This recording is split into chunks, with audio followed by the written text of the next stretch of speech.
Doctor साहब तो ऐसा कहते हैं कि भाई रावण एक, जो रावण की तुम हिंसा करते हो, जलाते हो, अरे आज वर्तमान में एक रावण जैसा आदमी खोज के तो लाओ, एक रावण लेके आओ, तुम एक घर में से लेके आओ। है हम रावण की निंदा करते हो, बड़ा मुंह सुकोड़ते हो, अथवा रावण तो, अरे अपन तो रावण से कई गुना बुरे हैं।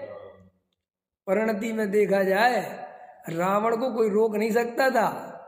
कौन रोकता था? उसके ही घर में वही उठा के लाया, जो दुराचार करे करे, कौन क्या कर लेगा। लेकिन नहीं, ऐसा नहीं किया। तो उसको तो अब, लेकिन उसको तो सीधा नरक भेज दिया। काहे के फल में? पर स्त्री के अपहरण में। ठीक है। तो वो कहते साहब, अब चूंकि वहाँ प्रयोजन ये था, ये बताना था कि पर स्त्री का पाप बुरा है। तो ये प्रथमानियों की शैली है, वो जिसको बुरा बताना है तो वो इतना बुरा बताएगा कि आप सोचो ही मत, और जिसको भला बताना है तो वो इतना भला बताएगा कि आप सोचो ही मत। तो आपके पास बुद्धि होनी चाहिए कि भाई ये बात इस अपेक्षा है, मुख्यता करके बता रहे हैं। वास्तव में कहली देखो, रावण की बात थोड़ी ही है। जितने भी नारायण प्रति नारायण होते हैं वे सारे ही नरक जाते हैं। तो क्या सबने ही पर स्त्री उठाई थी? फिर वे बाकी के, अब लक्ष्मण भी तो नरक गए है, वो तुम्हारा जरासंध भी तो नरक गया। जितने भी नारायण प्रति नारायण है होते हैं, नो नारायण नो प्रति नारायण, वे सब के सब नरक जाते ही है ना।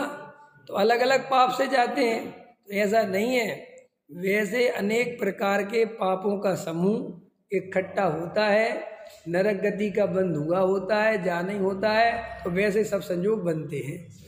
अब और वस्तु का स्वरूप ऐसा ही समझना। तो इससे क्या होगा कि तुम भावुक नहीं होगे। तुम वर्तमान योग पढ़ोगे भी तो समझ जाओगे कि ठीक है, हल में है ना। और ये अब वो एक गज कुमार मोती वाली, अपन को समझ में नहीं आती। गज कुमार मोती वाली नहीं थी वो गज मोती चढ़ाती थी। हाँ हाँ, रोज चढ़ाती थी। तो कई लोग आप वो गज कुमार मोती की कहानी पढ़ लेते हैं, तो वो चांदी का फूल ले आते हैं, उस सामग्री में चांदी का जरा सा फूल चढ़ा जाएंगे। किसको चढ़ा, क्या है वहाँ? वो तुम्हारा वो चांदी का फूल का क्या मतलब है? समझ में है कि नहीं आया है? और किसी माली वगैरह को पता चल जाए कि ये बाबूजी चांदी का फूल चढ़ाते हैं, तो वो सब पूजा तुम्हारी तरफ देखता रहे कि ये कब भगे हम कब उठाए हैं।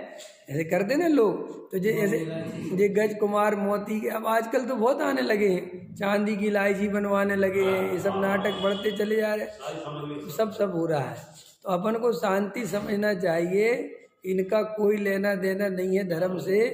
और ये तो जो कहानी किससे लिखे हैं, ये तो सब सही पूछो तो बहुत पुरानी नहीं है। ये सब भट्टारकों ने लिखी हैं कहानियाँ, डॉक्टर साहब बताते थे। और वे अपनी कसाई की पूर्ति के हिसाब से कहानी को मोड़ देते थे। जो दान कितनी महिमा लिखी ना, दान दान दान दान, है ना। ये कुछ है नहीं इतना सब कि तुम यहाँ 2 लाख रुपए दो और स्वर्ग चले जाओगे। इतना सस्ता सौदा नहीं है स्वर्ग जाने का। लेकिन लोभी लालची वो लेने वाले, और तुम जैसे मूर्ख देने वाले। वो तुम कहते स्वर्ग का चक्कर है, दे दो यार 2 लाख रुपए। अरे ऐसे नहीं होता, ऐसा स्वरूप नहीं है वस्तु का। भाई तुम्हारे अंदर छल कपट मायाचार चल रहा है, महा बेईमानी से पैसा कमा रहे हो, और यहाँ 2-4 लाख 10 लाख दे भी दोगे तो वो जो बाकी के करोड़ों का हिसाब कौन देगा? है एक आदमी पूरी जिंदगी भर झूठ फरेब मायाचारी से पैसा कमाता, ध्यान देना, तो जिंदगी और पाप बंधा होगा कि नहीं बंधा होगा?